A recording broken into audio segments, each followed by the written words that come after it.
No, we're waiting. So we're waiting for Miracle Jones and Secretary Simon. He's going to have to jump off at 2:30. I'm a little worried about not having enough material. So um, I hope Miracle gets on soon. I added a question for her and I emailed her, but I didn't hear back. Okay. But I would hopefully after Secretary Simon signs off, I was going to ask her to talk a little bit more about her work in Pittsburgh and the neighborhoods and what she's hearing on the ground. I hope she's okay with that. Otherwise, it's going to be a surprise.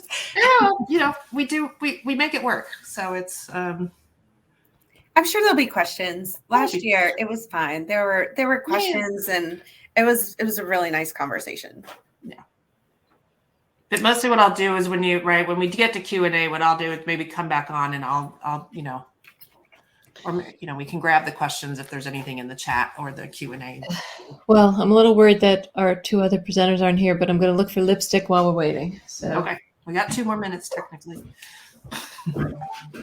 I always get the priorities straight, right?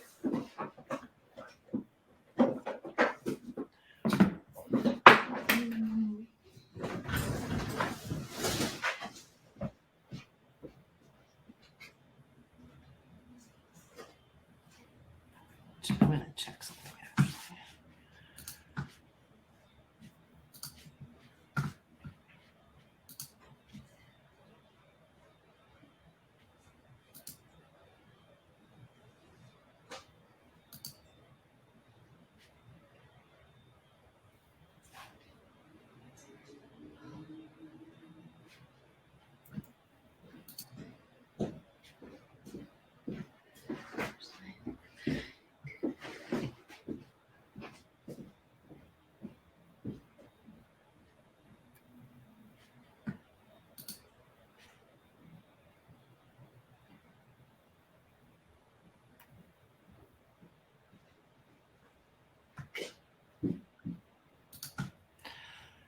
I'm just checking to see if he's actually got registered. I don't see him in the list.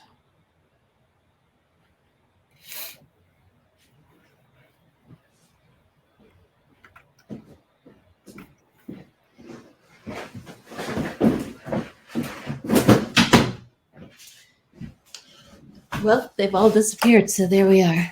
Yeah, exactly. Well, maybe the 2 of you can have a lovely conversation about. Oh, there he is. No, he did get presented. He did get registered this morning, so he should be here. I'm sure he's very busy. Yeah. Yeah, they're I don't know if are they technically done with session or they're wrapping up their legislative session. So anyway, all right. Aaron.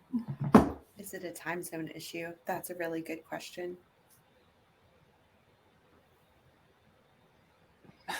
Oh. No, he knows it's. Don't say that. I wasn't the one who. I cannot find any of my lipsticks. I mean, if people can hear us, this is interesting, but my lipsticks are missing in action. Well, hello, everybody. Well, it's 2:00. We'll go ahead and get started. Hello, everyone. My name is Laura Nevitt. I am the operations manager with Keystone Progress, the sponsor of this lovely summit. And we're here to this session today to talk about the future of democracy in Pennsylvania. If I've got my protecting the Pennsylvania electoral protecting Pennsylvania electoral democracy, a 10-year plan. So we were scheduled today, right? This is what is the current situation with access to the ballot by voters? What obstacles can be overcome by activists and county boards of elections to make voting easier and immune from partisan political interference? And what threats lie ahead? So we were scheduled today to we have a number of people to be here to have this conversation with. Currently with us is Stephanie Reed and Marion Schneider. Marion is with the ACLU and Stephanie is with the Philly Counts. And we're hoping to join us at some point is the Secretary of State from Minnesota, Steve Simon. We had him join us because if you aren't aware,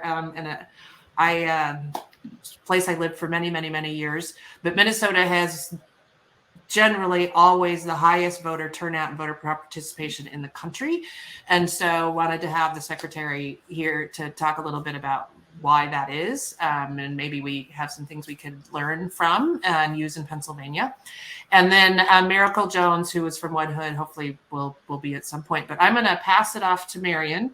And I will keep an eye out for the other two panelists who will hopefully be joining us along the way. I'm going to go see if I can actually track down the Secretary of State, and I will be back. So I'm going to turn my camera off and my audio off, and I will, you guys can take it from there.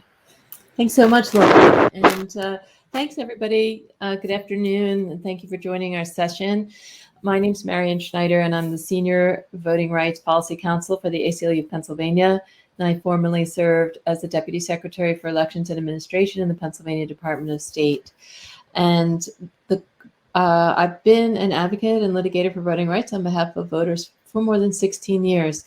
So today, just give you a little bit of an overview of our panel. The current landscape around voting and elections is truly uncharted territory. Voting is not only a fundamental right of democracy, but it is foundational upon which all other rights rely. And yet, in the current climate, a significant portion of the population distrusts this administration of our elections and disbelieve the outcome when their preferred candidate does not prevail. Moreover, this false narrative is amplified by some of the same leaders who were elected in the elections they claim are not trustworthy. Paradoxically, we also have strong consensus across all party affiliations that voting should be easy, accessible, and barrier-free for all voters. So I am hopefully joined today with three other panelists who are planning to share their thoughts on what the most significant threats are to democracy, combating those threats, and how, at the same time, we can advance positive reforms to improve the voting experience for all voters. While we hope to look 10 years out, of course, we will be discussing some immediate issues that are causing some concern. So please join me in welcoming Stephanie Reed, the Executive Director of Philly Counts 2020 in the Kenney administration in Philadelphia. Stephanie works with the city commissioners and the city agencies to coordinate resources and support election administration. We're also hopeful to have Miracle Jones, who did email me, and I think she's trying to log in, the Director of Policy and Advocacy at One Hood, a Pittsburgh-based collective of socially conscious hip-hop artists and activists who utilize art as a means for raising awareness about social justice matters. And finally, please welcome Minnesota Secretary of State Steve Simon, who has served in that role since 2015.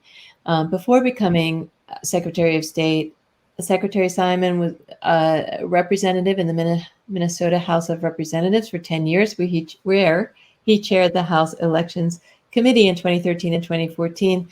Good afternoon, Secretary Simon. Hi, can you hear me okay? See me? Yep, we can hear you just, Okay. I can hear you just fine. And hi, Stephanie. And I'm really hoping that Miracle Jones joins us, but I know that the Secretary has limited time, so we will just plunge in and get started. So one of the first questions we want to talk about is, given the recent efforts to undermine confidence in elections, what do you think is the biggest threat to our democracy, and what do you see as the way to protect against or mitigate that threat? And I'll throw that first to you, Secretary Simon. Thanks. Well, first of all, thank you all for doing this. I really appreciate it. A shout out to my longtime friend, Laura Nevitt, who you heard from at the beginning. We still claim her as a Minnesotan. We've worked together in many political pursuits together. So she's really the reason I'm here, and I really appreciate it. It's an honor. The biggest threat, in my judgment, is this cloud of coordinated disinformation that is spreading across the country. It is dangerous. It's super dangerous. And it's not just a matter of a bunch of people saying false stuff about a past event. If that's all it was, people saying wrong, false stuff about the 2020 election or other elections, we might shrug our shoulders. This is a free country. Everyone's got a right to be wrong. We have people who think Elvis is still alive. We have people who think that the moon landing was fake, and they're entitled to their belief, and they're entitled to yell it from the mountaintops. The reason this is different and feels different is because of what it has inspired. Not just the storming of the U.S. Capitol on January 6, 2021, but legislative chamber after legislative chamber across the country, including in Minnesota, that are passing and in some cases enacting bills and laws that take us backwards. So this is a real problem, the coordinated undermining of well-earned confidence in our election system. So what do we do about it? What do we do about it? I have a few thoughts. I think number one is it's important to say what the truth is, to always say what the truth is. Now, none of you watching or listening are naive. You wouldn't be part of this effort if you were. You're savvy and strategic and concerned. I'm not saying that if you say the truth in the face of someone who's peddling non-truths, that they're going to suddenly have an aha moment and do a 180. They're not. But they might do a 3 or a 7 or a 16 or a 21. And then over time, I think it's important to just say what it is. And what is the truth? The truth is that in Pennsylvania, in Minnesota, and in most of the rest of the country, the 2020 election in particular was fundamentally fair, accurate, honest, and secure. That is the truth. This was the most watched, the most scrutinized, the most litigated history in the history of the United States of America, demonstrably and objectively so. And despite all of that, and despite doing all of that during a once-in-a-century pandemic, we pulled off a really good, clean, honest election. And that is worth saying over and over and over again. It might not have the initial impact, particularly on the person who needs to hear it, but it's important to lead with the truth. Number two, I think it's important, and this takes, in my opinion, some self-restraint and discipline. I think it's important that we also lead with a little bit of empathy. Not everyone who is repeating this stuff is an originator. There are good people across this country, and I'm sure in Pennsylvania, good people who have been taken in by this stuff, okay? And I think the thing to do is not to wag a finger in people's face and say or insinuate that they're dumb, that they're idiots. The best way is to, in essence, say something else or convey something else, not these exact words, but to convey the idea that, look, I think you've been misled. I understand that it's human nature for all of us, me too, that if someone I know, trust, like, and admire says something, I'm more likely to believe it, whether it's what restaurant to go to, what movie to watch, or a candidate to vote for. We're we're wired that way. So it may be that someone you know, like, trust and respect has said this thing, but I think you've been misled, and here's why.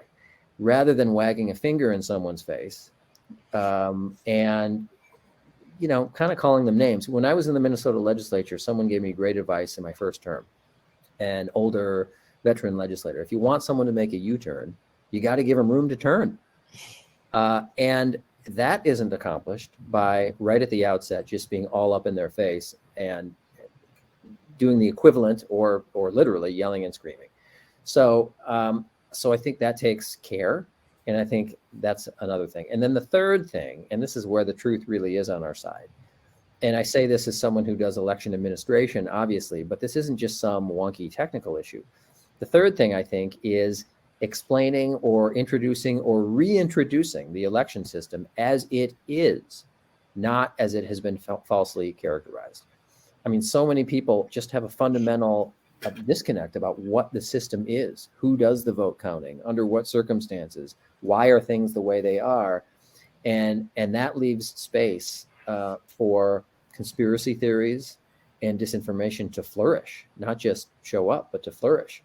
And let me just say, and I'm sorry, I don't want I can only be with you for the first half hour. That's why I'm trying to, and thank you for indulging me in jamming in some of this and front loading it, but I'll be gone in a while.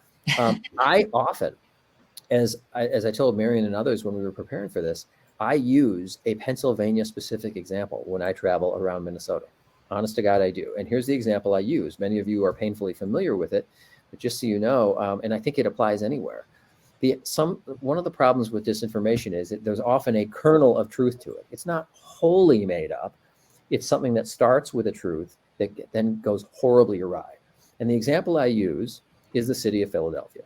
So it's a huge city. It's the fifth largest city in America. And your former Secretary of State, my former colleague, Kathy Bookvar, we've talked about this. She went to your legislature in Pennsylvania and said, hey, like everywhere else in the United States during COVID, we're anticipating a massive surge in absentee voting for all the obvious reasons. People don't want to go to a polling place. They want to vote from home or vote absentee if they can. Please help us, she said to your legislature, because under Pennsylvania law, there is 0 head start allowed to count absentee ballots. In other words, folks in counties and cities and elsewhere in Pennsylvania can't start counting the ballots until after the polls have closed, not just on election day, after the polls have closed.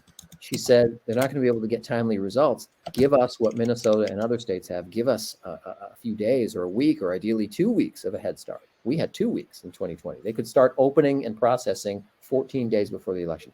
They said, no, go pound sand. You get nothing. You have nothing and you get nothing. The very predictable result was, with the surge in absentee ballots, that of course in the city of Philadelphia and elsewhere in Pennsylvania, they were still counting ballots on Wednesday, on Thursday, on Friday, into Saturday. But that to this very day has been characterized by certain prominent political officials as a dump of votes. That, can you believe it? Candidate A was here and candidate B was there. And then lo and behold, 4 days later, in the middle of the night, there was a dump of X hundreds of thousands of votes. You and I all know that's not a dump. That's a count of actually validly cast eligible votes that was delayed because people, knowingly or not, would not accommodate those who said that they would need time in advance. I know that sounds like some, boring almost administrative detail, but the point is that's how disinformation starts. Is it true that some days after the election, there was a surge in new vote counts? Yeah, that is true. By necessity, that happened. But you can see how to this day that has fed conspiracy theories and disinformation about chicanery and corruption and criminality and ballot stuffing and rigging and fixing and all the rest. And so the 3 things I mentioned, number 1 is say what the truth is. Number 2, lead with a little bit of empathy for strategic purposes, if nothing else. And number 3 is to acquaint or reacquaint people with the system the way it really is. Explain those things, as administrative and even boring as they may seem. Explain, no. The reason this, yes, you're right. There were votes that came in after Election Day in a significant quantity. Here's why. Here's why that happened. There were no ghosts under the bed. There were no Venezuelan communists who were hijacking election machines. This is why it happened. And when you introduce or reintroduce people to the features of the system, whether it's absentee voting or mail-in voting or how people actually count stuff and tally stuff, that can go a long way to bridging the gap and to getting rid of misunderstandings or worse. I think that's a really, I'm sad at the same time, but glad that you're using Pennsylvania as an example. But other than the pre-canvass time, are there other examples from the way Minnesota conducts its elections that add to increasing trust, increasing confidence in that the elections are administered that you could share with us? Yeah. And, even other states, because I know that you are in contact with other secretaries of state. Yeah, definitely. I think there are features of election systems, including Minnesota's, that can go a long way to providing confidence. For example, post-election audits or reviews of some kind. They go by different names in different places, but the idea that we're checking our work, that counties and cities and other local governments are subject to some sort of randomized check or audit, or they have to put their results through the paces. That's an important feature. I think overall transparency, saying that there's certain processes that are open to the public. That is something that can really inspire confidence. Even when people aren't themselves interested in attending, they might say, well, I can't go to that meeting of the canvassing board. I work for a living. But knowing that it is open is important. We have something in Minnesota called the public accuracy test. It's a state law. I don't know if you have something like this in Pennsylvania, but it means that anyone who touches a piece of elections equipment, it could be a school district, it could be a county or city, for an election, some period before the election, they must have a publicly available and publicly open and advertised event called a public accuracy test, where anyone off the street, you don't have to be a big shot or a VIP or a journalist or have an appointment, anyone off the street can run in and watch election officials kick the tires, so to speak, of the election equipment. They literally try to trick the election equipment. They put in overvotes and undervotes and scratch out names and all the rest to see if the machine will catch it. They test it in terms of the tabulation accuracy. A lot of people don't know that. And when they come to know it, they're less likely to believe that Venezuelan communists have hijacked the election machine because they know that this thing happens. It's not a question of them showing up. Very few people show up to these things, but knowing that they exist just these avenues for public exposure or participation or avenues for the public to witness are very, very important. So it's those kinds of things. Those are some examples of things that can inspire confidence, I think, in the system. Well, we do have some parts during some portions of election administration. There are opportunities, for example, pre-election testing of machines is open, can be observed and is observable. Our audit law could be improved, but two things. And one is that let's be perfectly clear. We're not talking about the partisan reviews that are happening now in legislatures in Pennsylvania and Wisconsin, and Arizona was the first. But the other thing is, I don't know if put Stephanie on the spot, but I'm just wondering, did you have an opportunity to work with the city commissioners on their pilot of risk limiting audits last year? I did not work on the pilot of audits, but I will say I did work on the ballot counting floor. And Secretary, when you're talking about those dumps, I think it's a really great point because you move the ballots through in batches and there's stages of processing the ballots that you go through. And that's why you see these dumps, because you will first, review them to make sure the signature is there, that these things are happening. And then you will extract from the envelope, and then you will make it flat, and then it will go through machines. And when they go through in batches, it's why you get results in batches. And we were literally doing it through the night, and that is why it looked like that. So not the audit, but definitely the processing through the night. Well, this brings us to I kind of alluded this to immediately beforehand, that there's partisan reviews of elections going on, both the 2020 and even in Pennsylvania, the 2021 election. And so my question is, how can we inoculate the administration of our elections from partisan interference? And I'll throw it first to Secretary Simon, and then Stephanie, please chime in. Yeah, and that's an important one. And full disclosure here, I understand the apparent inconsistency some people might see in a person who runs for a partisan office like me. I mean, I'm a Democrat. I've got a D by my name on the ballot. It's an explicitly partisan contest. And the question you just asked, which undeniably points to something really important. The best answer I can give, for me at least, is it's important that anyone in this office in Minnesota really leave that at the door. Yes, I run on a partisan ticket, but it is not only inappropriate, I would call it disqualifying for any Secretary of State to put their thumb on the scale for any candidate, party, cause, etc. So what I do in Minnesota, and I'm not trying to be goody two shoes here, I'm just telling you what has worked for me and what I hope has allayed any fears about that, is just to say, look, I've made the decision. It's nowhere in state law. I don't endorse candidates of any kind in any contest. Not in primaries, not in the general election, not in nonpartisan contests, not in a small town school board, not for president of the United States. I don't do it. And I hope the reason is obvious. And sometimes it pains me. I have former legislative colleagues. I spent 10 years in the Minnesota House who will say, hey, can I put you on my fundraising invitation? You don't even have to show up, but I can say invited guests include, and we're doing a barbecue and I say, I can't do it. And I don't give money to any candidate of any kind in Minnesota. It doesn't matter what it is, township clerk, whatever. I don't do it. So that's just me in particular. And everybody's got to make their own choice about whether that's right. It depends on the political culture of the state. I don't pretend to know the Pennsylvania political culture or what's accepted or traditional. But in Minnesota, that's the decision I've made. And so I would counsel people who administer elections to do what they can within the political and cultural limits to distance themselves, not completely divorce themselves. I run on a partisan ticket, but to distance themselves from anything that would lead someone to conclude that they're putting their thumb on the scale. That's the best, most general example I can give. I think that's important. I certainly followed similar personal guidelines when I was in the Department of State. But Stephanie, what would you like to add to that?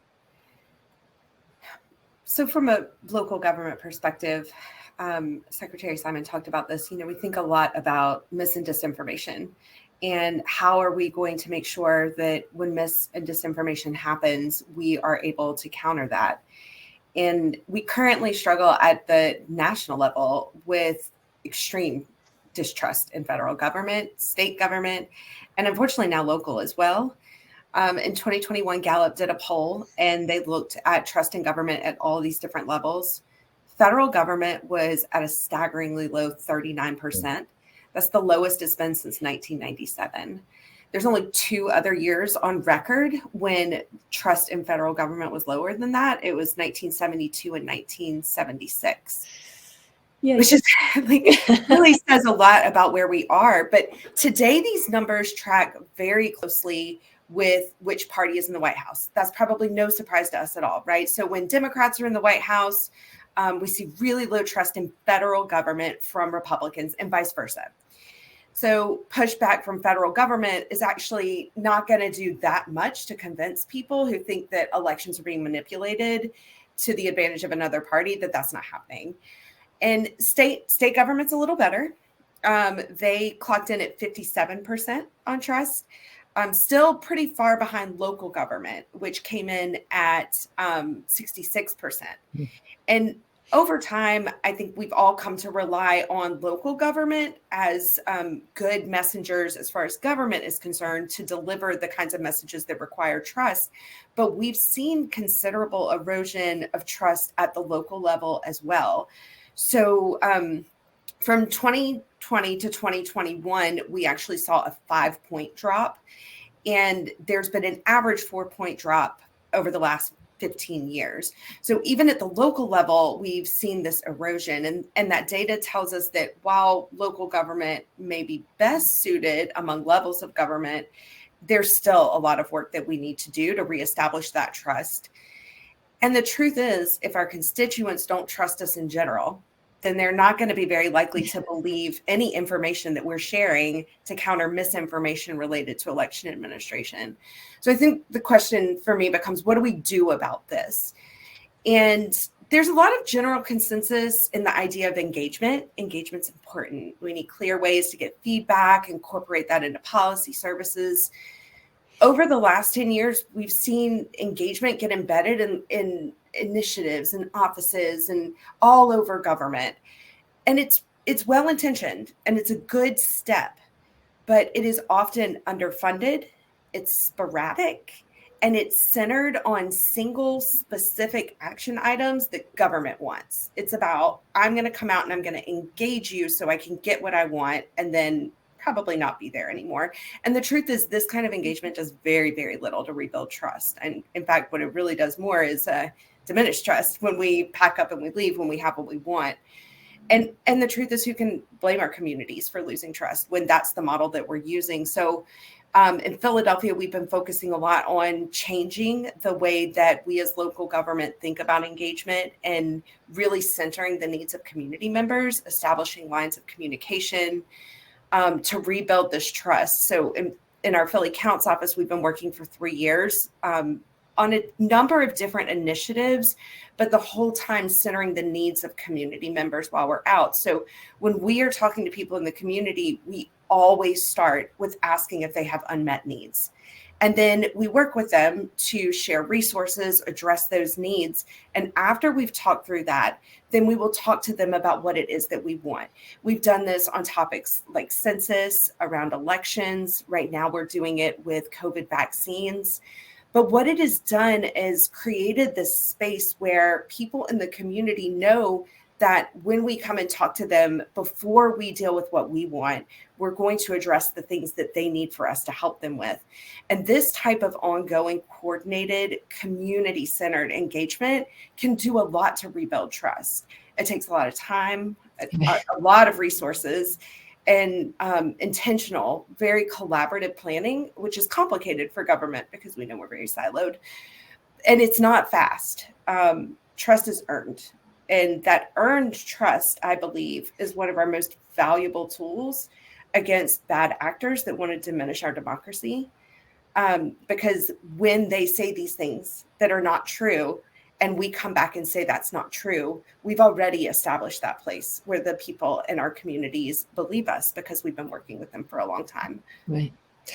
That sounds like fantastic work, and I thank you for doing that. One of the things when you were talking about the statistics, I was reminded of that people, when they do polling and they ask people what they think of Congress, and that number might be low, but they think their own representative is fantastic. So, but Secretary Simon, I know you have to leave, but there's one question in the chat that I'd like to throw to you before you go. Yeah. And the question is, election workers and officials were threatened during and after the last presidential election, yet very few prosecutions have happened.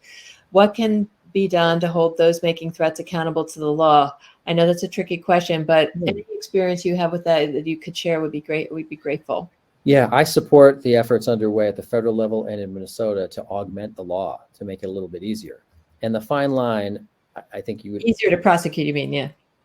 What did I say? I'm sorry. You just said easier, but make it easier. Oh, no, I'm sorry. Make it easier to prosecute. Right. Not right. easier to perpetrate, to prosecute. Right. And the fine line always is this, we have to say no to menacing or threatening conduct and behavior towards those who administer elections, either in the polling place or elsewhere. Stephanie, someone like you're not necessarily, although you said you did help out in the polling place. I mean, anyone who touches elections. But of course, we're always trying to walk the fine line, which is we don't want to criminalize dissent. It's every citizen's right to shake a fist at those of us in government, to yell at us, to use the occasional F-bomb, whatever. I'm sorry, especially for those of us who are elected, we signed up for this gig and you got to take the good with the bad. I would never want to do that. So it's not about someone being mad or upset, but it's how you do it. Like going to a counter and yelling at someone is one thing. Following them to their car in the parking lot, a real Minnesota example, and not letting them get in their car, in essence, that's a problem. Or serially harassing someone by phone on the weekend at their home. That's not just going to a counter and raising a fist or yelling or showing as a citizen you don't like something, which I would always want to protect. I would never put that in the same category. And that's the trickiness of drafting some of these statutes, frankly, is getting at the conduct, not the viewpoint. But I think we need it more and more. Otherwise, we're going to have elections administrators falling off, retiring early, not wanting to go into this field. Well, I really appreciate your perspective on that. There's one more question. Actually, there's two, but let's.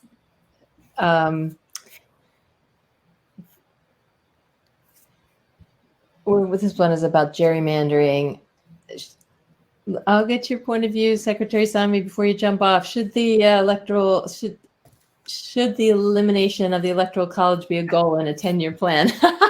First of all, can I say, I'll be fashionably late to my next appointment here. I really admire that you are taking the approach you are with the 10-year plan. I think that is so smart. We're so often caught up in the next election cycle and the sugar high of the result in a year or whatever. But I think that's really a thoughtful approach to the question. Boy, I could go on for an hour about this one. I won't, I promise. But I'm a strong believer in the National Popular Vote Compact, which, in a nutshell, would not get rid of the Electoral College. It would keep the Electoral College, because to get rid of it requires a constitutional amendment that is clunky, that is time-consuming. The odds are long there. But if you keep the Electoral College, you can still attain the same result. And I start from this premise. In an increasingly diverse country, it is simply untenable going forward to have the second place vote getter win the most powerful office in the country and really in the world. And this is not me trying to vindicate the loss of any campaign or get back at a particular president or candidate. It is not. And I'll just explicitly shatter the fourth wall here and say, Donald Trump won the 2016 election fair and square. The rules in place at the time were the Electoral College. And were they otherwise, he might still have won. Were the rules that, his campaign has made this very fair point. If the rules were person with the most votes win, they would have retooled their campaign. They would have done much more campaigning in Texas and much more, places like that. So the rules were the rules. This isn't about vindicating or avenging anything. I'm just saying from a philosophical standpoint, it's just untenable. We don't do that for any other office under the sun. I think we have a very tough time with a straight face saying that anyone, anywhere else in the world, that we are the sort of beacon of democracy, when for the top spot in the country, now fairly frequently in the last generation, 2 times out of the last 4, 5, 6 elections, the second place vote getter wins the office. So what to do about that?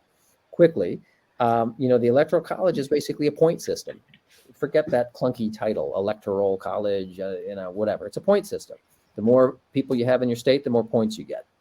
We call them electoral votes. But what the Constitution is very clear about is states, you get to allocate your points any way you want. That's explicit. It just so happens that 48 out of 50 states have chosen, it's a choice, have chosen to do it on a winner-take-all basis. Meaning if you win Pennsylvania by 1 vote, you get all the points, all the electoral votes. But that isn't baked in anywhere. That's a choice. So what National Popular Vote says is states should make the conscious choice to say, we're going to award our electoral votes, our points, on the basis of who wins the national popular vote. Not our state, but the national popular vote. And if enough states do that, you will achieve the outcome of making sure that the winner always is the top vote getter. Always. The example I sometimes use is, though these are stupid ideas, it would be constitutional for Minnesota to say, you know what? We're going to allocate our electoral votes, our 10 electoral votes, to the tallest candidate. That's going to be our standard. Now, that's a dumb idea, but probably constitutional. Because the Constitution says, hey, you got the points, states, any way you want to do it. Or what if we said the person with the most letters in their last name? What a terrible idea. But we could do that. We can also say, and enough of us band together, we're going to do it to the winner of the national popular vote. Anyway, long-winded answer. I feel passionately about it. I'm on the advisory board of the National Popular Vote organization. So full disclosure, but I just want to note that in your point system, and first of all, your analogy was excellent. I think it was a really great explanation of how it works. Pennsylvania lost one of its points in the census. So that's, something that we have to deal with. Yes. I'm sorry, I do have to go. I just got a text. I just wanted, before you go, Secretary Simon, I just wanted to wish you well. Thank you so much for being here today.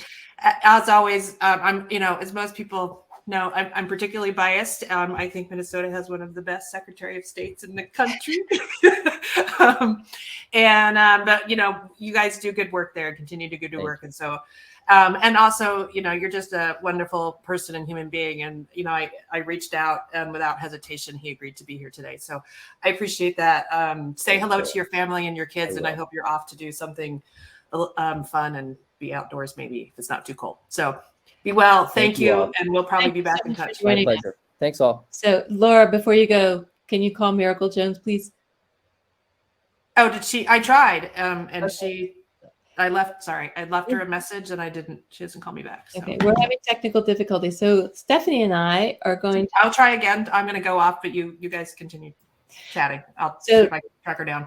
There's another question in the chat that I'm going to attempt to answer. I don't know if you can see it, but given that states, including Pennsylvania, are promoting and adopting an ultra-conservative ALEC legislative agenda of restricting voting access, harming a woman's right to choose, and forwarding the goals of the national right to work, what can progressive groups do to reverse this trend, educate voters, and lessen the impact of this attack on our democracy?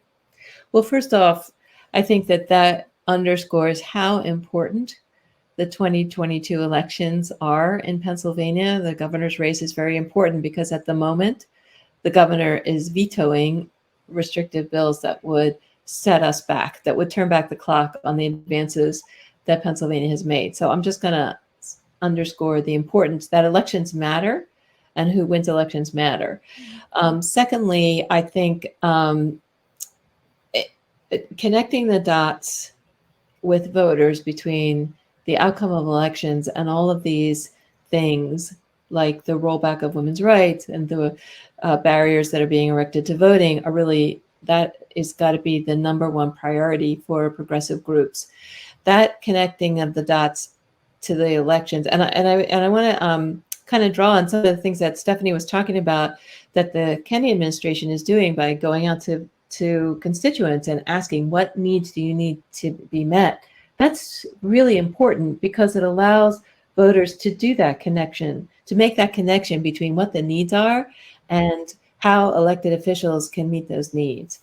So we were going to talk a little bit about some of the work on the ground and what voters are thinking about in terms of threat, and I hope we will get to that. But in the meantime, why don't we talk a little bit about language access?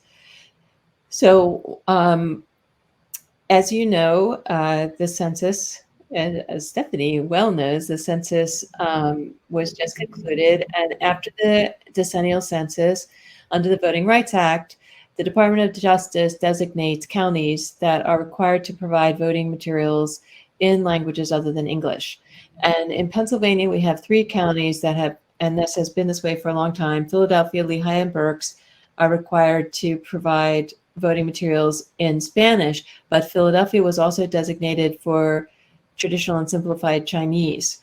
So, Stephanie, do you want to update our audience about the efforts in Philadelphia to comply with the Voting Rights Act? Yeah, I would love to. And I just want to take a quick liberty here because I love to make these connections. So my office was created to engage Philadelphians around the 2020 census. Right. A big part of that work from the very beginning, because of the proposed citizenship question, really revolved around organizing within the immigrant community. And one of our trusted messenger program that we did, we actually delivered in 8 languages plus ASL. We saw an incredible level of engagement in the Asian American community. Wow. And it was really incredible because people in Philadelphia were aware that there was this opportunity, that if we got a good count in our Chinese speaking community in Philadelphia, that we would meet that Section 203 threshold. So starting back at the census, the importance of that engagement, of making sure that people in the community understand why it's important to participate and what the impacts are. Fast forward, when the census numbers came out, we met that threshold by about 150 people. It was very, very close. And I can tell you that we did trainings, these trusted messenger trainings, with 300 people in traditional, and we usually do traditional Chinese.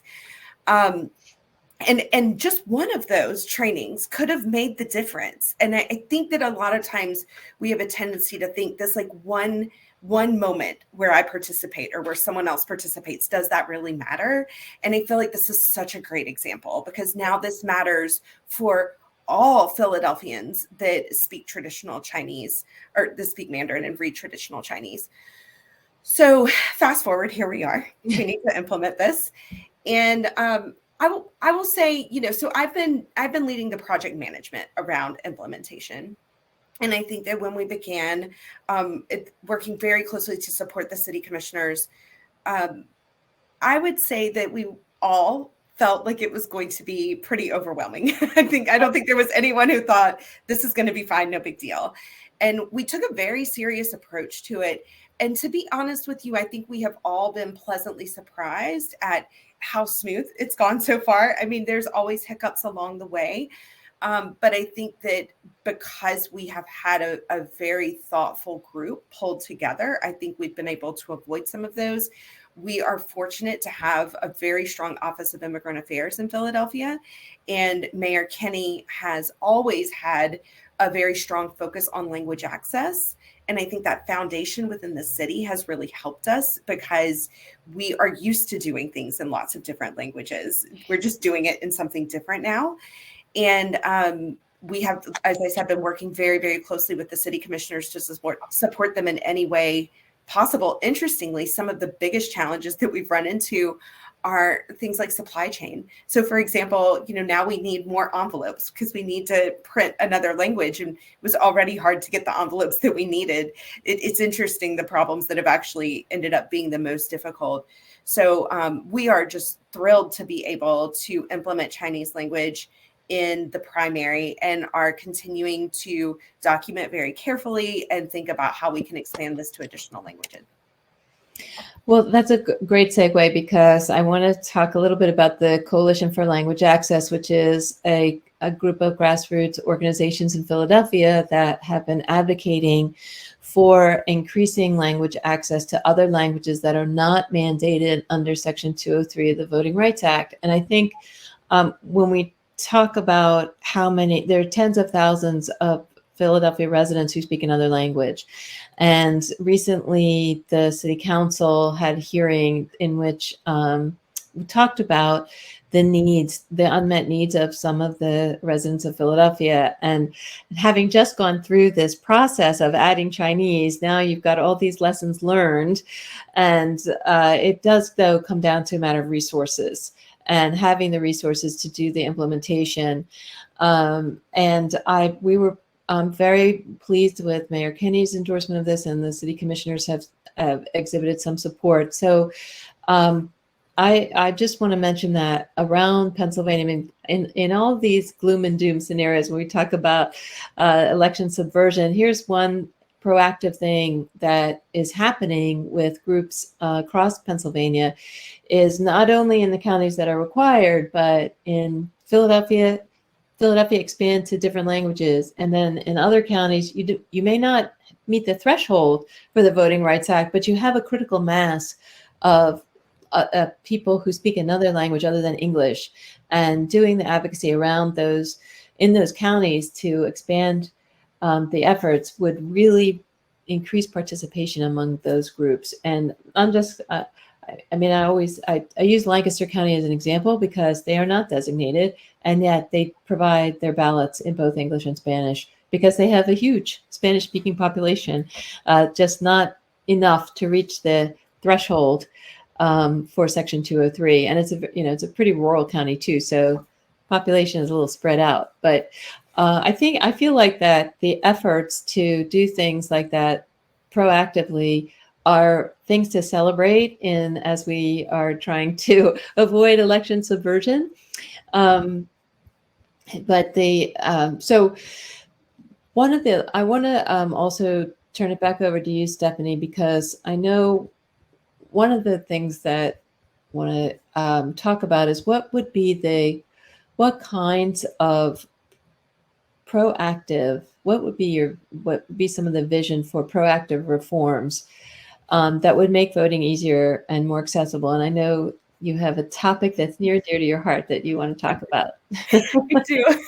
I have so many. I feel like if you get me talking about democracy, sometimes you have to put tape over my mouth. But there's a few things. I mean, I'll mention a few things that are, I think aspirations that I'm sure everyone here has. And then I'll talk a little bit about what it means to be part of that implementation at the city level and the municipal level. I think that there, same day voter registration, early voting, all of these things. I mean, anything that we can do to make it easier for someone to show up and vote, I think is incredibly important. One thing that I do want to point out really quickly before I go down my rabbit hole is prison gerrymandering. Honestly, prison gerrymandering is one thing that we can do right now. It's pretty easy. Let's end prison gerrymandering. Pennsylvania took impressive steps to end prison gerrymandering. There's still a couple of carve-outs. Be nice to see those go away, but it's significant. Well, let's step back. Just step back and define that for folks, because I don't know if everybody knows what that is. Yeah. So historically, the Census Bureau would allocate representation and funding for people who are incarcerated to the census tract where they are incarcerated. And this is a huge problem because that is not where people live. It is not where, for the most part, they receive all of their resources, and their representation should not be at the place where they are incarcerated. So in 2010, the Census Bureau offered a new path for states that would like to reallocate people who are counted where they're incarcerated to their home address. And this is, it is something that we talked about all throughout the 2020 census. Everybody who is doing this work was talking about it. And thank you to Representative McClinton, who worked so hard on this. And as I said, I mean, there's a couple of carve-outs that we would like to see addressed, but I think progress is important, and acknowledging progress is important. And in Philadelphia, we have been working with our council president to do the same thing for our local council lines. So we have a president in Philadelphia, according to the way that the Census Bureau counts and allocates people, the people who were incarcerated on April 1st would be counted at that prison location. We are working between planning, the prisons, and council president to have those people reallocated for council districts and for allocation of funds within Philadelphia. So I raise that because it's great that they're doing it at the state level. There are also some local levels that might need to do it as well so that it happens locally. So all that aside, I guess the reason I wanted to say that is that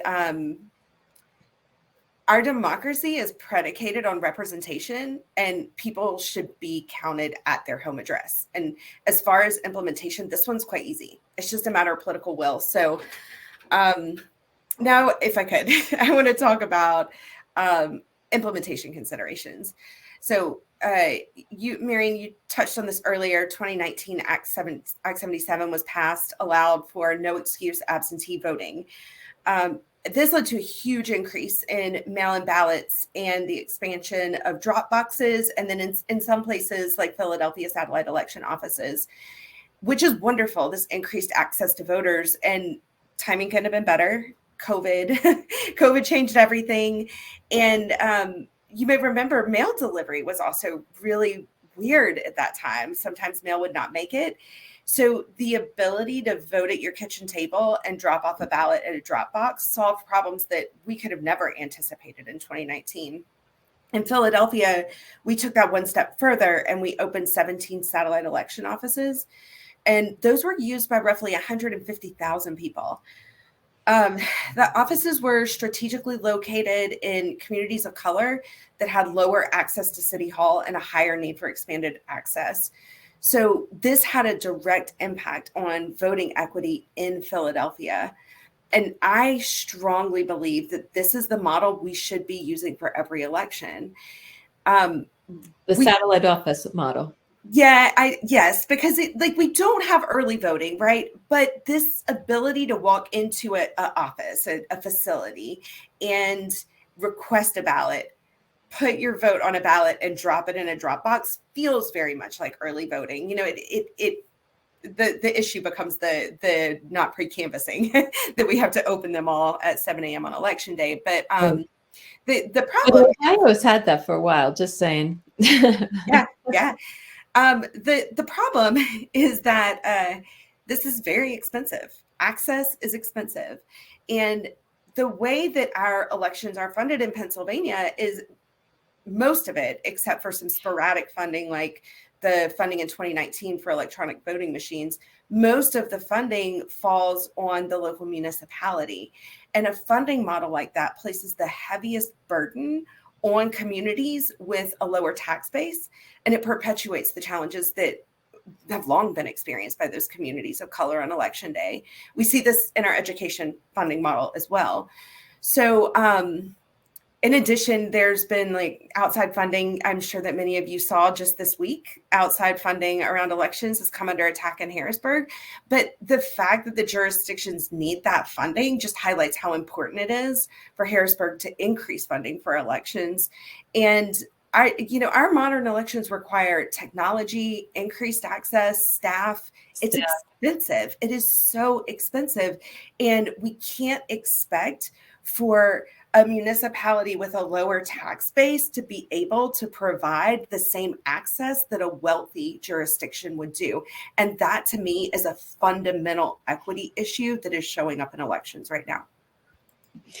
Well, I couldn't agree with you more, especially as a former election administrator. And welcome, Miracle Jones. Yay. Hi, Miracle. Session. And really appreciate your persistence in getting in. I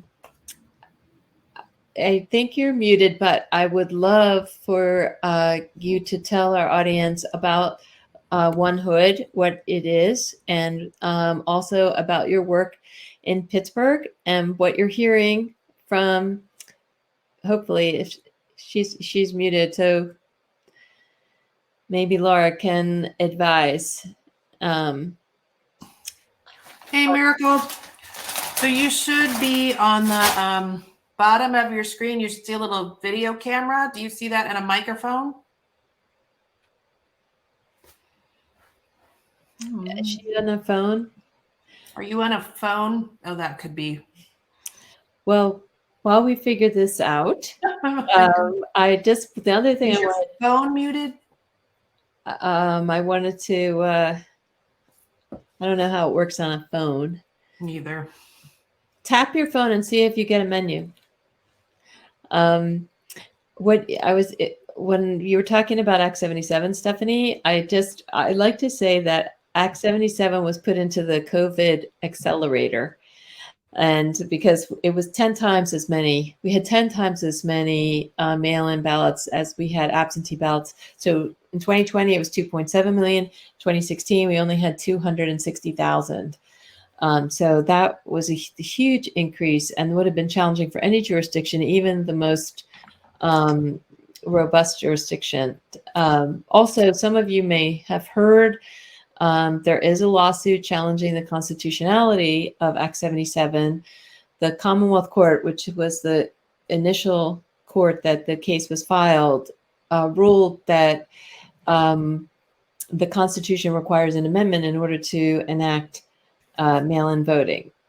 I disagree with that reading of the Constitution. Arguments were held in the Pennsylvania Supreme Court. I just want to make sure everyone understands for the primary election, Act 77 is in place, and everybody can request a mail-in ballot and vote by mail, just like they did in 2020 and 2021. I think that it's interesting to note that I think the case is going to turn on a section of the Pennsylvania Constitution that talks about methods of voting, because the legislature is granted a large amount of discretion to determine the methods of voting. I think I'm paraphrasing a little bit, but it says voting shall be by ballot or by such other method as the legislature shall prescribe. And that piece of the Pennsylvania Constitution has not been construed by the Pennsylvania Supreme Court. So that's my prediction of what it's going to turn on. We'll see. We haven't gotten the decision yet, but for the primary, which is now just about a month away, mail-in voting is in force and effect. I hope that you are right. We saw such an improvement in access for people. That ability, like I said, to vote at your kitchen table is such an advantage. And it becomes even more of an advantage for people who are already at a disadvantage when it comes to voting. You know, if you work shift work, or you can't get off on election day, or you have young children, there's all these reasons that the ability to vote at your kitchen table really expands that access. I think it's incredibly important. Right. So the ACLU filed an amicus brief in Pennsylvania Supreme Court, and some of our clients, one of the things that people don't understand, like voters with disabilities who cannot get to their polling place are allowed to vote an absentee ballot, but the caregivers of those voters do not qualify for an absentee ballot, but they could vote a mail-in ballot.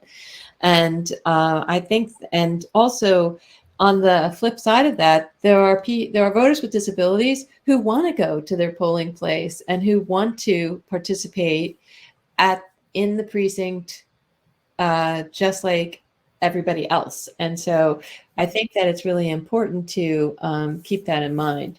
So I am really hopeful that Miracle Jones can get her technical difficulties, because I'm really excited to hear about One Hood in Pittsburgh and what they've been up to. I think there is a question. There's a note in here from Richie in the Q&A that I think is interesting and very real about outside funding of election equipment and administration.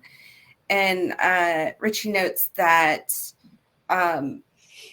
the lack of adequate funding, it's that all of this is going to be an organizing and GOTV strategy for the right in 2022 and 2024. And I think we already see it and feel it.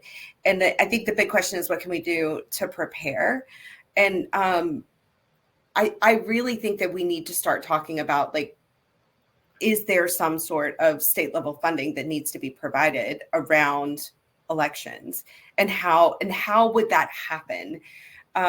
Because the level of support that is needed really is relative to your per capita tax base, because that's what you have that's available to run elections and everything else. So I think something really thoughtful is important. I realize how hard it is to get something like that done, but I think that we have to be talking about how expensive it is to run elections now. And there's an example that I'd love to share.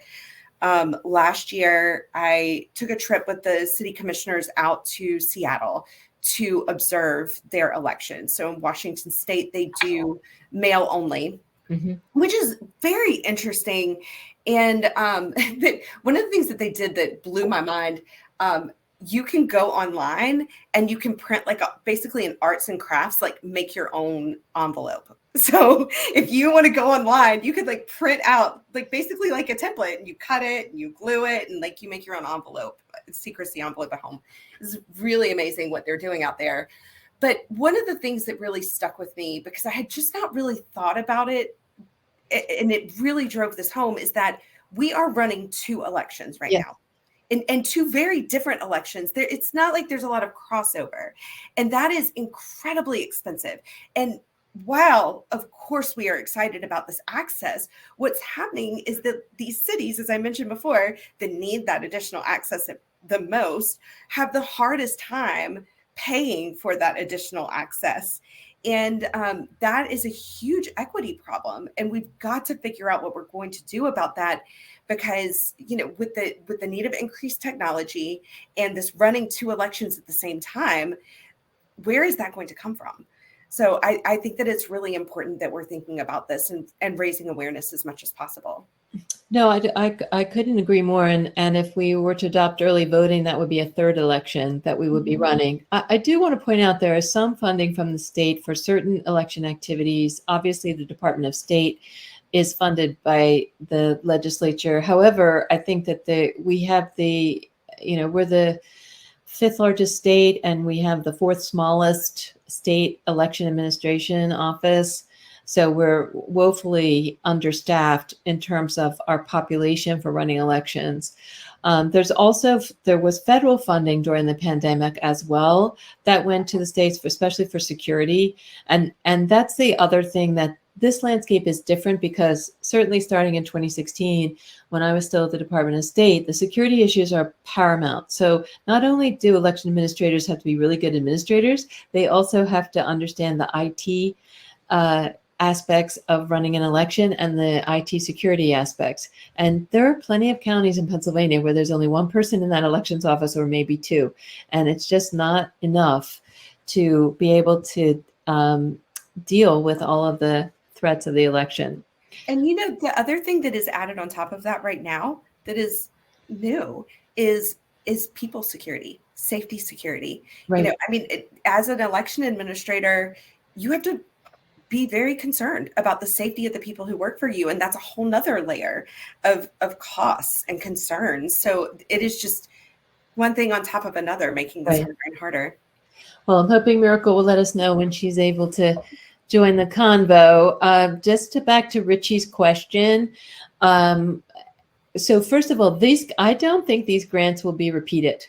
I think that this was a one-off, and there's blowback has been so fierce that I don't think they will be repeated. I'm not suggesting that that's a good thing.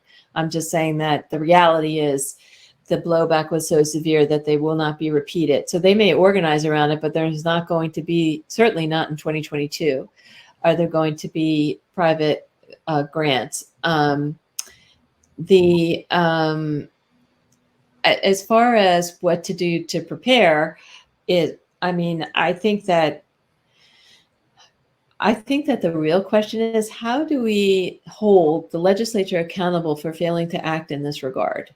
And the only other thing I can say is that I have heard, although I haven't studied the maps as much as I've been involved in other litigation, not the redistricting and reapportionment litigation, but the maps may be a little bit fairer.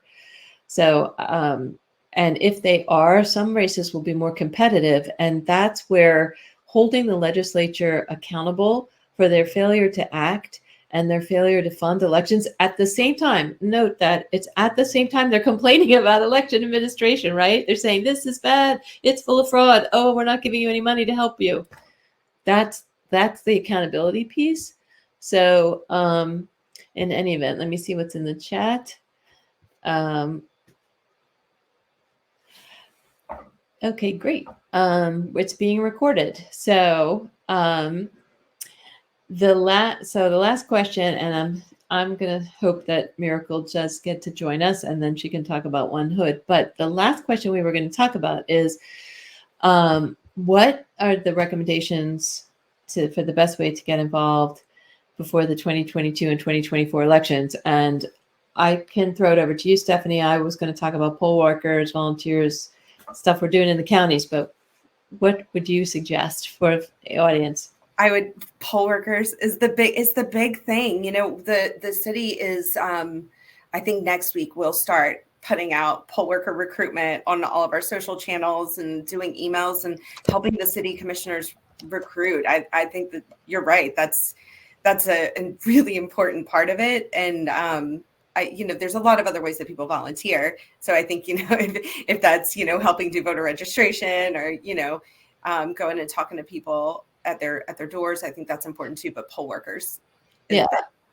Well, I will totally echo that, because especially because of for many reasons, there were people who historically had served as poll worker who no longer wish to serve. One is the pandemic, the other is the tech. I mean, as we get more and more tech in our precincts and polling places, people who served for a long time don't want to serve anymore. But I want to put a plug in for bilingual poll workers, not interpreters. If people are bilingual and they live in an area where there is a large population of voters who do not speak English, please volunteer to be a clerk. Well, we just had the election, but in, let me see, 4 years from 2021, 2025, we will be electing our local poll workers, and I highly encourage bilingual folks to run for inspector, because the inspector whoever gets nominated in the primary will serve, because majority inspector gets the top votes, minority inspector is the second most votes. So run for inspector, especially if you're bilingual. The other thing is I want to talk about one thing that we're seeing, and you may be seeing it in your home counties, is a lot of activism from it's basically the same people who subscribe to multiple conspiracy theories, including one that the 2020 election was illegitimate. So one thing that the ACLU is getting involved with, another group called All Voting is Local, and some of the other groups on the ground, is to monitor local government meetings. And we've been talking a lot about local government here.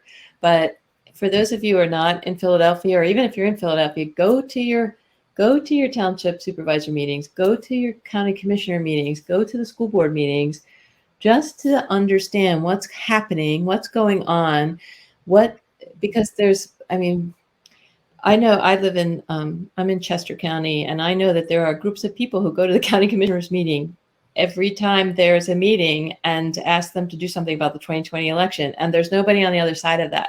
So going to those meetings and showing support for elected officials who want to adhere to the rule of law is really important.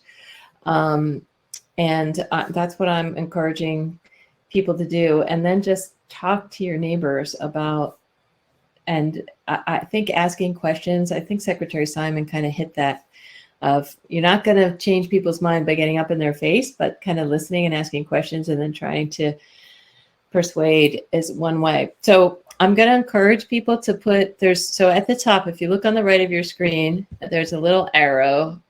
There's a little arrow. It's pointing this way. You click on it, it points the other way, and you can see event, my agenda, and session. And underneath that, chat, polls, people, and Q&A. Oh, and there is a new thing in the Q&A. We have a couple of questions. All right.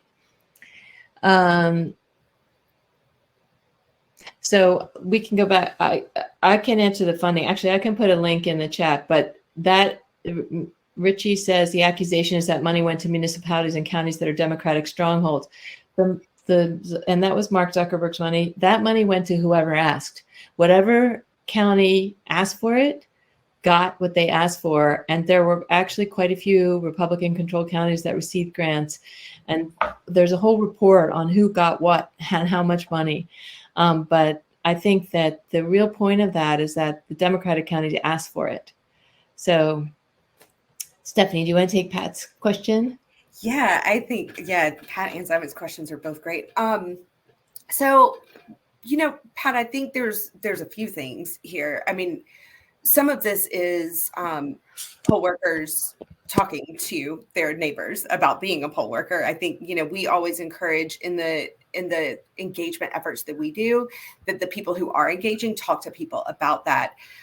From the city perspective, we have a Mayor's Day of Service recognition. And it's interesting because we have never, that's run by a different office. They have not included anything around poll workers, but I think that's a really great idea to think about highlighting someone who is supporting elections.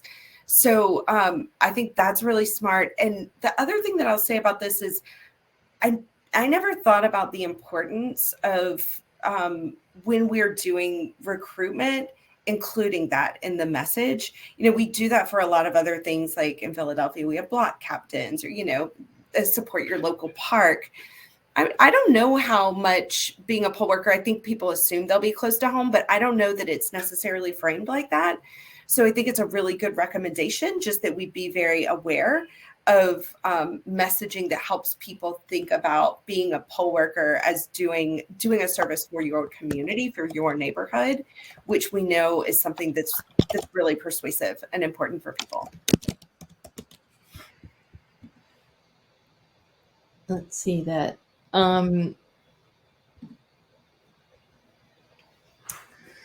Okay, I'm reading Simon's question. Oops. That local, I think, well, everything that Stephanie said, but one thing that I think people may not understand is how time-consuming some of the election tasks are. And that you need, especially in a high turnout election like a presidential, you need bodies. And that costs money. And most county budgets don't have the extra funding in it, which goes back to Stephanie's much earlier discussion of funding. So for Pets, how can we lift up our citizen poll workers to remind voters and the public that they are their neighbors, that the cornerstone of our voting process is somebody who lives around the corner from voters? It's true, because when I go, I always used to joke about this, about voter ID, because all the people that I've lived in my community for a very long time, and everybody knows me, and it's like a reunion when we go vote. But I feel like that the threats that people were receiving were not coming from local, from the very, very hyper local precinct base. I don't know. What was your experience with that, Stephanie? Well, I mean, I spoke to this question a little bit. I mean, I think that recruiting poll work, I just think it's really hard. I think that it's become, it's some of it is threat. COVID made it really, really difficult. I mean, people all of a sudden were thinking, about being inside with people.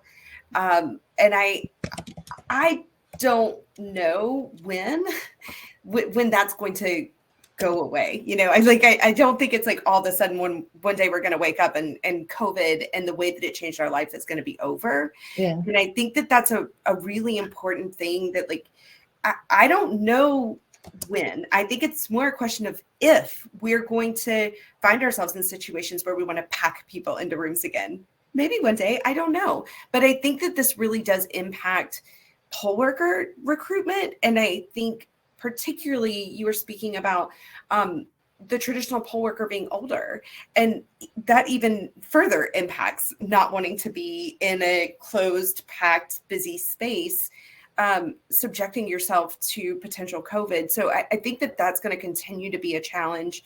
I also think paying poll workers is a challenge. Yes.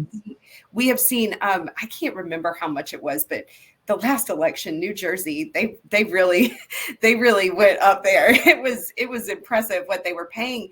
And I remember us thinking in Philadelphia, like, that's actually going to be a problem for us, because people are going to see how much people are making in New Jersey, and they're going to say, why aren't you paying us that much?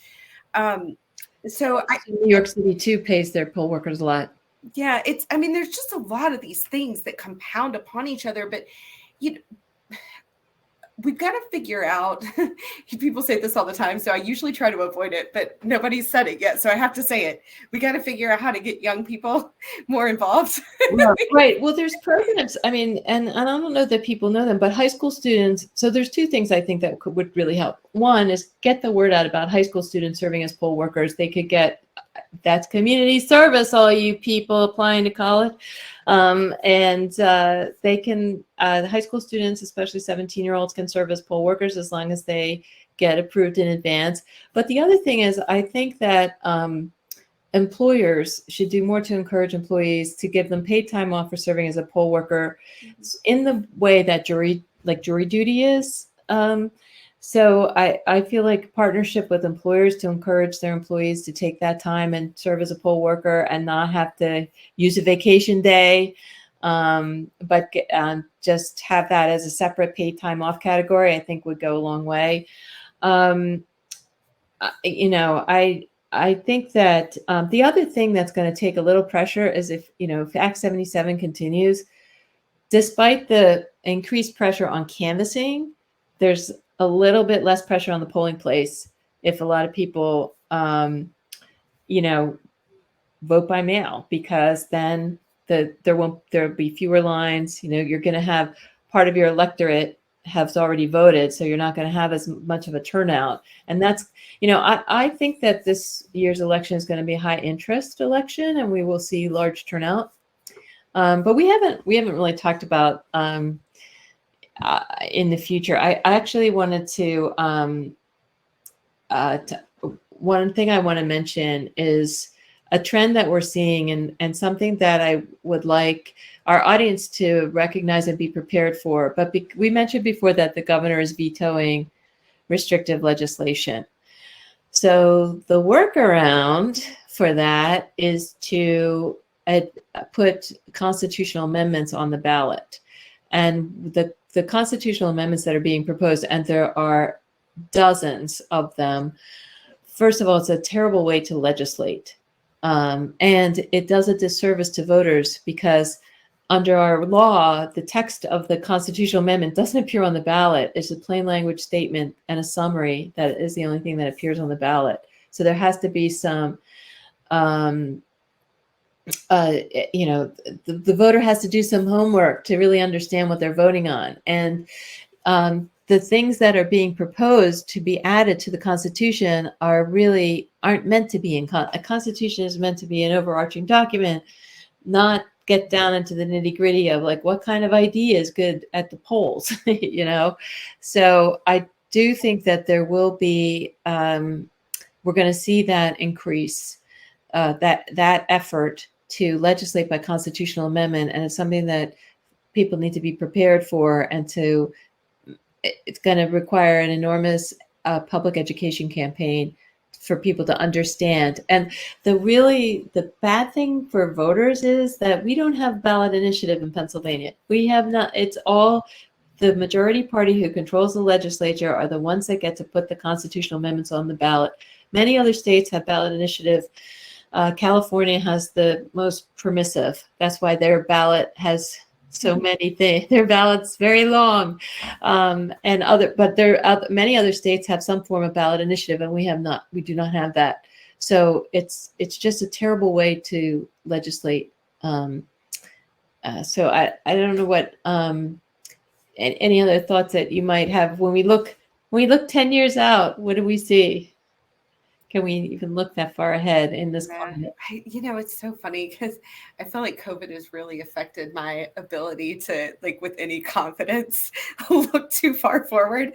I find myself always saying, I have no idea. We should be prepared for everything, which is I think that's really the truth. I think like the challenge for election administrators, I think at this point, because Simon asked this, like, what are other challenges? I think one of the challenges is there's so many unknowns about how quickly things might change. And I think it's hard to prepare for change that you don't know is coming, that would require an entire process change. And honestly, Act 77 is a great example of that. Implementing, very quickly vote by mail is absentee ballot, it was incredibly difficult. I mean, it was worth every bit of challenge, but I think just the nature of the way that election administration is legislated, I think just the very nature of that presents its own challenges. And some of this is who knows what's going to be introduced and passed in Harrisburg that then we're going to have to figure out how to respond to. I mean, I think probably e-poll books are on the horizon. That makes sense to me. E-poll books will do a lot to improve elections in some ways. Then there will be other things that we have to think about. Like we're talking about IT security. We've got to really think through all the steps. It is absolutely possible to make sure that they are secure, but we need to take the right steps to do that. So I think that elections will have a lot more technology. I hope that they look like more access, which includes access over time and access by location. And I hope that we also see our elections in more than just 3-4 areas across the state being administered in a number of languages, so that that also increases access for people in the LEP community. So I think I think paradoxically, there's a broad consensus that spans political affiliation over making voting easier and more accessible across the board, and embracing technology to do that. So I think that there is broad support for things like early voting. Not at the polling place early voting, but going to a vote center. That's where the e-poll books would come in, and that's how embracing technology is helpful. And the other things that I think people are interested in pursuing is leveraging technology to make voter registration easier. If we're going to have voter registration, then let's make it so that when people interact with our state agencies, that they can electronically be registered at the same time. I think leveraging technology in that way would be very helpful. That's definitely has got a long runway before that can be adopted, but it's doable. And then other states have same-day voter registration. I know one example I always like to use is North Carolina, that had in 2008, after the 2008 election, adopted early voting and allowed same-day registration during the early voting period, which ended 3 days before the election. And in the 2012 presidential, their participation skyrocketed.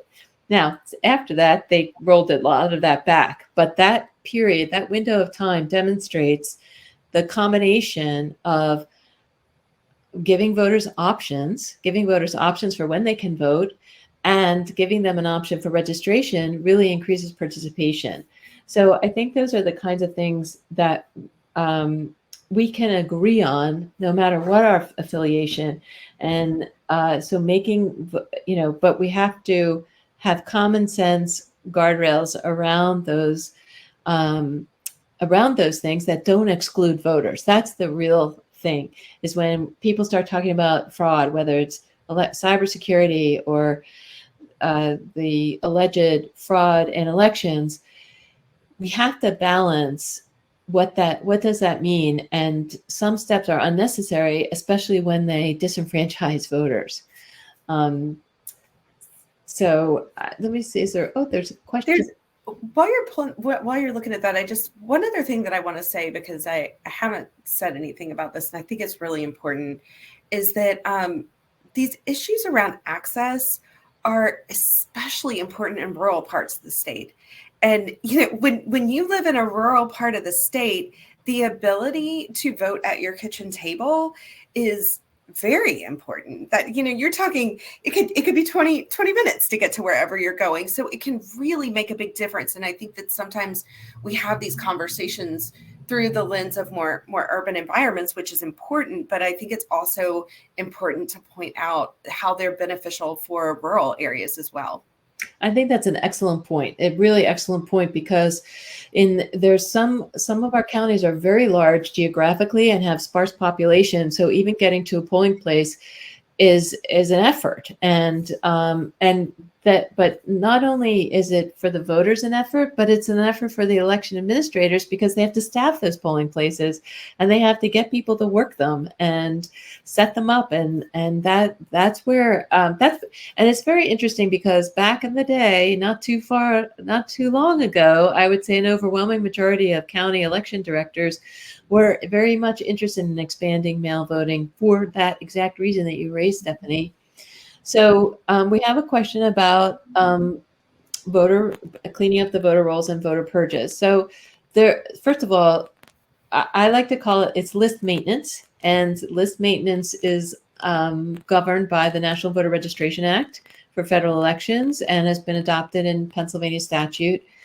And Congress struck the balance of keeping as many voters on the rolls as long as possible and then removing those who don't respond to a mailing. And the way they struck that balance is you do a mailing, and if they don't respond or if it comes back undeliverable, then that voter goes on inactive status for 2 federal election cycles.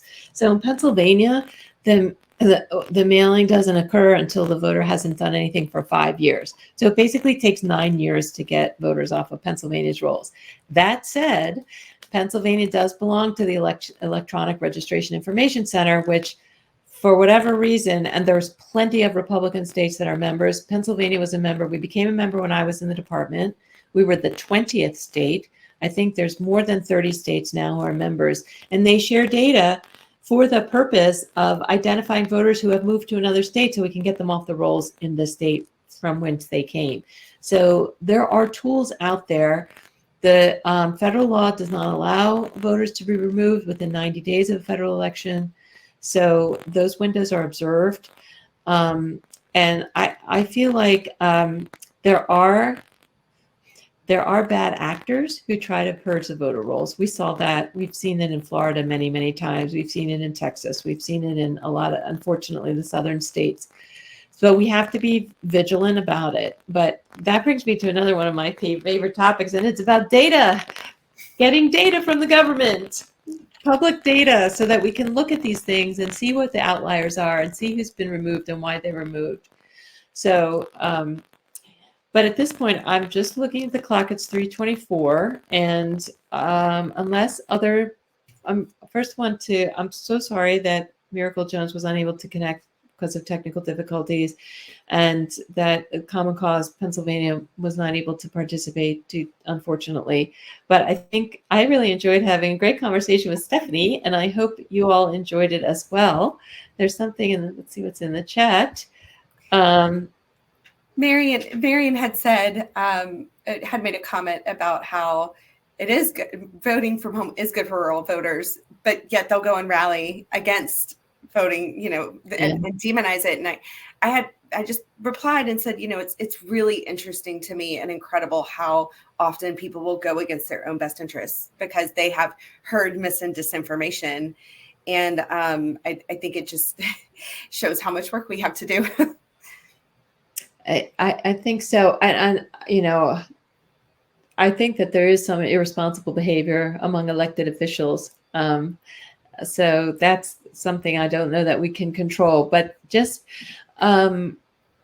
lifting up these messages about the processes that are in place that protect our right to vote and being transparent and the bipartisan nature of many of the aspects of election administration, I hope will be helpful. But the mis and disinformation really is the biggest threat to democracy that I see. And I unfortunately that horse has left the barn, but I tell everybody get off social media. But in any event, I think we're going to close here. Laura, I don't know if you want to jump back in, but we are at the end of our time, and thank you. End of our time, and thank you both so much for having a really good discussion. I am with you. I was actually emailing Miracle, like just bummed that we could not get that figured out, and we'll have to sort it out because I think she's actually scheduled to be on at least one other panel. So I'm not really sure. Technology, it's, sometimes really helpful and sometimes not. Sometimes not our friend. Yeah, exactly. So, but thank you, both of you, for being here. We really appreciate it. To everybody who's listening, we are recording these sessions, and they will be mailed available after the summit is over.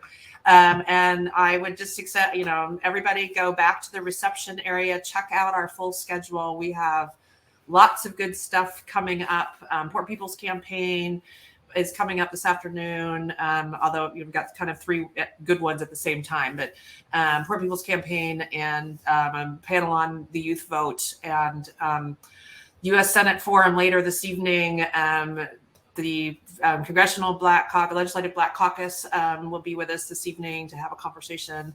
All sorts of good things, and that's just today. And then make sure you check out what's going on tomorrow. So, a full day tomorrow. So we'll leave it at that, and hopefully, many of you will come back and listen to other sessions and see what Keystone Progress is up to. So thank you, ladies, very much. Appreciate it. Enjoy the rest of your day. Thanks, you too. Thank you for having us.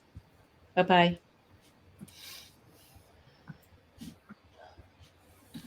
All right.